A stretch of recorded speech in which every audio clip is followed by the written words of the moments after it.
رہائی کے بعد بیوی زینب دوبارہ شام کیوں گئی؟ ظاہر ہے کہ دیکھیے برادران عزیز، جو یہ سفر ہے نا، اس سفر پر اگر آپ غور فرمائیے تو کربلا میں شہادتوں کے بعد کربلا سے کوفہ اور پھر کوفہ میں بعض محققین کے مطابق 12 کے قریب دن گزارنے کے بعد پھر یہ قافلہ روانہ ہوا دمشق کی جانب، اور اکثر محققین کے نزدیک پہلی سفر کو یہ قافلہ دمشق پہنچا۔ پھر وہاں کے جو معاملات رہے، وہ جو گرفتاری اور قید کے جو ایام تھے، اس کے بارے میں کچھ محققین کا خیال ہے کہ اسی سال واپسی ہو گئی، اور کچھ کا خیال یہ ہے کہ 1 سال کی قید کے بعد پھر یہ قافلہ واپس پلٹا، اور جب یہ واپس پلٹا ہے کربلا سے ہوتے ہوئے پھر مدینہ منورہ پہنچا۔ مدینہ منورہ میں جناب زینب سلام اللہ علیہا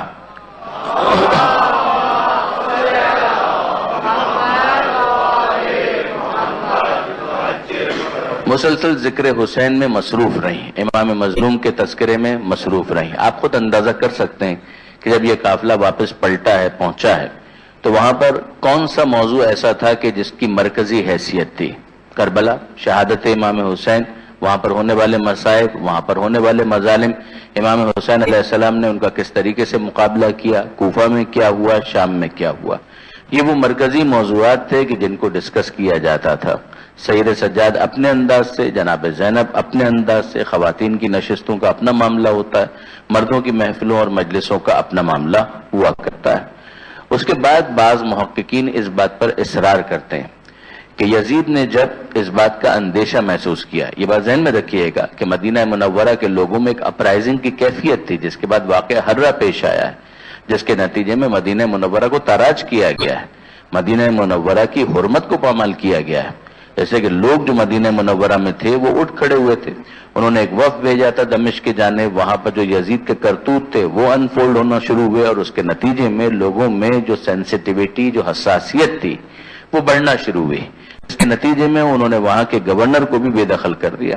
جس کے بعد پھر یزید کی طرف سے مدینہ منورہ کے اوپر چڑھائی کی گئی، اور مدینہ منورہ میں وہ واقعہ پیش آیا کہ جس کو واقعہ ہررہ سے تعبیر کیا جاتا ہے، جس کے نتیجے میں بہت سے افراد کو قتل کیا گیا، نعوذ باللہ من ذالک۔ مسجد نبوی کی بے حرمتی کی گئی، مسجد نبوی کے اندر گھوڑے باندھے گئے، قبر پیغمبر صلی اللہ علیہ وآلہ وسلم کے پاس ہی، منبر رسول کے پاس گھوڑے باندھے گئے، اور اس کے بعد پھر یہ تک ہوا کہ مدینہ منورہ کو 3 دن کے لیے مباح کر دیا گیا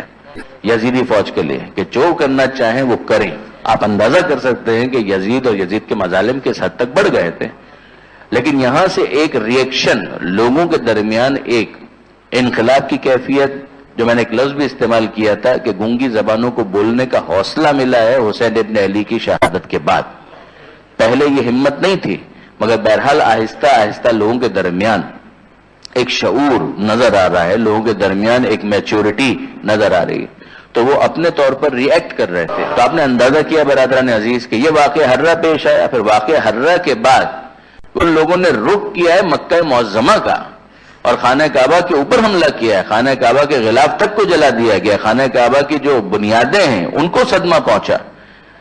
وہاں پر عبداللہ ابن زبیر کو گرفتار کرنے کے لیے سارے کام وہ کر رہے تھے، مگر اسی دوران یزید حاصل جہنم ہو گیا۔ اچھا، اب یہ سارے جو یہ کام دوسروں کے خلاف کر رہا ہے، تو کہ جناب زینب سلام اللہ علیہ کے اقدامات سے غافل ہے؟ کیا اس کو نہیں پتا کہ جناب زینب سلام اللہ علیہ کے بیان کے نتیجے میں لوگ کس طریقے سے منقلب ہو رہے ہیں؟ لہٰذا کئی علماء یہ کہتے ہیں کہ یہ ایک وجہ تھی جناب زینب کی جلا وطنی کی، کہ جناب زینب ہیڈ ٹو لیو مدینہ منورہ، اور جناب زینب سلام اللہ علیہ کے مدینہ منورہ چھوڑنے کی ایک اور وجہ یہ بیان کی جاتی ہے کہ کچھ عرصے کے لیے شہر مدینہ میں قحط آیا تھا۔ تو یہ دونوں ریزنز دیے گئے، ایک یہ کہ یزید کی طرف سے